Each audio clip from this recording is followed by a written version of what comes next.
নমস্কার, আপনারা দেখছেন চ্যানেল এবিসি। আমি বিজয়, আর প্রত্যেক দিনকার মতো আপনাদের সামনে উপস্থিত হয়ে গেছি। আজ আমি আপনাদের সঙ্গে এখন আলোচনা করব পুরুষ এবং স্ত্রী নির্বিশেষে মুখমণ্ডলের তিল তাদের জীবনে কি সুপ্রভাব এবং কি কুপ্রভাব ফেলে থাকে সেই সম্পর্কে। দেখুন, মুখ হলো মানুষের মনের আয়না। তাই মুখে মানুষের মনোভাবের বহিঃপ্রকাশ যতটা ঘটে, শরীরের আর কোনো অঙ্গে তা কিন্তু সহজে দেখা যায় না। তাই মুখমণ্ডল দেখে মানুষের বর্তমান, অতীত, ভবিষ্যৎ বলার যে পদ্ধতিগুলো ছিল তার মধ্যে তিল তত্ত্ব অন্যতম। দেখুন, মুখমণ্ডলের তিল এক এক ক্ষেত্রে এক এক রকমের ফল দিয়ে থাকে। কখনো তা ভালো ফল, কখনো তা মন্দ ফল। দেখুন, কোনো জাতক অথবা কোনো জাতিকার কপালের ডান পাশের সুগঠিত তিল, উজ্জ্বল তিল, তা কিন্তু অত্যন্ত সৌভাগ্যের লক্ষণ। অর্থাৎ দৈব ধন, হঠাৎ করে কোনো সম্পদ লাভ, হঠাৎ অর্থপ্রাপ্তি, এগুলি কিন্তু হয়ে থাকে। এবং জীবদ্দশায় বড় রকমের অর্থনৈতিক সমস্যা কখনোই সেভাবে আসতে দেখা যায় না। কিন্তু বাম কপালে আবার সেই তিল কিন্তু ভীষণভাবে ক্ষতিকারক। যদিও এটি কিন্তু মহিলাদের ক্ষেত্রে একই থাকছে, অর্থাৎ পুরুষের ক্ষেত্রেও যা, মহিলাদের ক্ষেত্রেও তাই। ডান নাকের উপরে তিলকেও সুখ জ্ঞান করা হয়, অর্থাৎ ভালো বলা হয়। এই তিল সুখের খবর নিয়ে আসে। তবে ডান নাকে তিল থাকা মানেই কিন্তু লক্ষ্মী তাদের আঁচলে বাঁধা, এমনটি মনে করা হয়।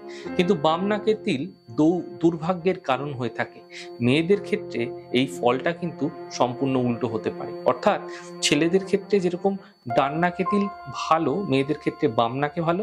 কিন্তু ছেলেদের ক্ষেত্রে যখনই বাম নাকে তিল থাকবে তা যেমন দুর্ভাগ্যের কারক, একই সাথে কিন্তু মহিলাদের ক্ষেত্রে ডান নাকে তিল থাকা কিন্তু অত্যন্ত শুভ হয়ে থাকে, দুর্ভাগ্যের হয়ে থাকে। তাই গলা স্থানে, গলার জায়গাটায় যদি তিল থাকছে, সেক্ষেত্রে কিন্তু নির্ধন করিয়ে থাকে। পয়সার অকাতর অপচয় এবং লক্ষ্মী এক্ষেত্রে বিরূপা হয়ে যায়। অর্থাৎ যে অর্থনৈতিক আগমন তা তো দেখা যায়, কিন্তু অতিরিক্ত অপচয়ের ফলে কিন্তু অর্থনৈতিক ক্ষেত্রে একটা সময় সমস্যা চলে আসে। বাম গালে তিল, বাম গালে অর্থাৎ বাঁ দিকের গালে যদি তিল থাকছে, তাহলে এই সম্ভাবনা আরো বেশি বাড়িয়ে তোলে, অর্থাৎ অর্থনৈতিক খরচের সম্ভাবনা বাড়িয়ে তোলে। ঠোঁটের তিল মানেই কিন্তু দারুণ রোমাঞ্চকর বিষয়। দেখুন, তা সে ঠোঁটের ওপরেই হোক অথবা নিচে, ঠোঁটে উজ্জ্বল দূরদর্শী তিল মানে মানে একটু সুন্দর তিল, তা কিন্তু প্রেমের পূজারি করে তোলে মানুষকে। এরা শৌখিন হয়ে থাকে। বিলাস, পোশাক, সাজগোজের দিকে তীক্ষ্ণ দৃষ্টি, হাঁটা চলা, কথার মধ্যে মিষ্টতা ছড়িয়ে থাকে এদের। এদের হাব ভাব ভীষণ আকর্ষণীয় হয়। প্রেমিক বা প্রেমিকা হিসাবে এরা কখনো কখনো ঠুনকো হয়ে থাকে, কারণ এরা বহু প্রেমে বিশ্বাসী। এরা শিল্পী হলে বড় জন মোহিনী শিল্পসত্তা মেলে ধরতে পারেন, অর্থাৎ অনেক মানুষকে মোহিত করে দিতে পারেন। তার গানের মাধ্যমে হতে পারে, তার সঙ্গীতের মাধ্যমে, সে যে শিল্পীর শিল্পসত্তার সাথে থাকবে তার মাধ্যম দিয়ে। তবে পাতলা ঠোঁটের তিল কিন্তু তীর বৃদ্ধ সমালোচনায় পটু করতে পারে। অর্থাৎ তারা কিন্তু যে কোনো ধরনের সমালোচনায়, যে কোনো ধরনের বাকযুদ্ধে তারা কিন্তু কৌশল অবলম্বন করে সাফল্য লাভ করতে পারে। কানের মধ্যে তিল কম সময় ভাগ্য বৃদ্ধি করে থাকে, কিন্তু যশ লাভ জলভাতের মতো এদের জীবনে ঘটে থাকে যাদেরই কানে তিল আছে।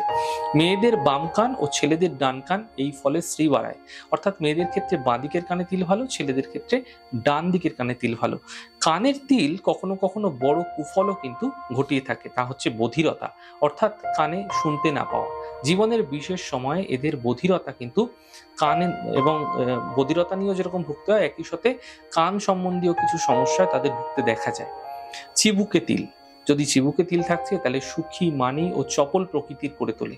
এই তিল ধ্বংসমুখী হয় না, হয় নিম্নমুখী, যা অন্যের সমীহ ও আগ্রহ আদায় করে ছাড়ে।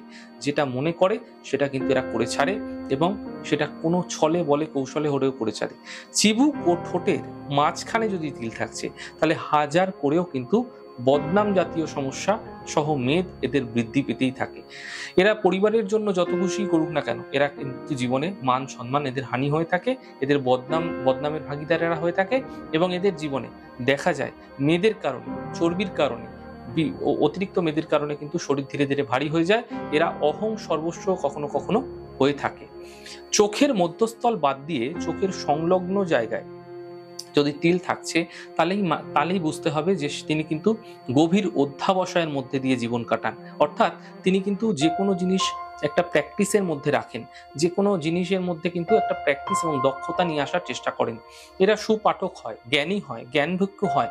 শিক্ষা বা পড়াশোনার মধ্যে সবচেয়ে বেশি তৃপ্তি খুঁজে পান এরা চোখের পার্শ্বদেশে, অর্থাৎ রগের কাছাকাছি যে জায়গাটি রয়েছে, এই ফলের কার্যকারিতা কিন্তু এদের আরো বেশি বাড়িয়ে তোলে।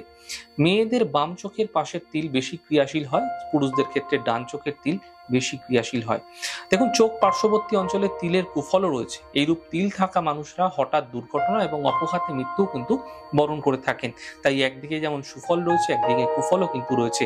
মিশকালো ও কালো বর্ণের তিল বা লাল বর্ণের তিল কুফলের এই মাত্রাকে অনেক বেশি বাড়িয়ে তোলে। তাই অন্য বর্ণের তিল এত বেশি ধ্বংসাত্মক হয় না। সাধারণত মিশকালো তিল এবং লাল রঙের তিলই এর প্রভাব ভীষণভাবে বাড়িয়ে তোলে। চোখের মধ্যকার তিল শুভদায়ক কখনোই হয় না। চোখের মাঝখানে যদি তিল থাকছে, অকালে চোখ নষ্ট বা চোখে অস্ত্রোপচার বা আঘাত নিয়ে আসতে পারে। বাম চোখের তিল অস্থির মতি করে তোলে। তা পুরুষদের ক্ষেত্রে ডান চোখের তিল সম্মান নষ্ট করায়, মহিলাদের ক্ষেত্রে বাম চোখের তিল, এবং মেয়েদের ক্ষেত্রে বিপরীত মুখে কিন্তু ফল দিয়ে থাকে। তাই ডান চোয়ালে তিল পুরুষকে যেমন সম্মানী বানায়, চরিত্রবান বানায়, আবার বাম চোয়ালে তিল কিন্তু চরিত্রহীন, গোপন প্রণয়ে বিশ্বাসী করিয়ে থাকে।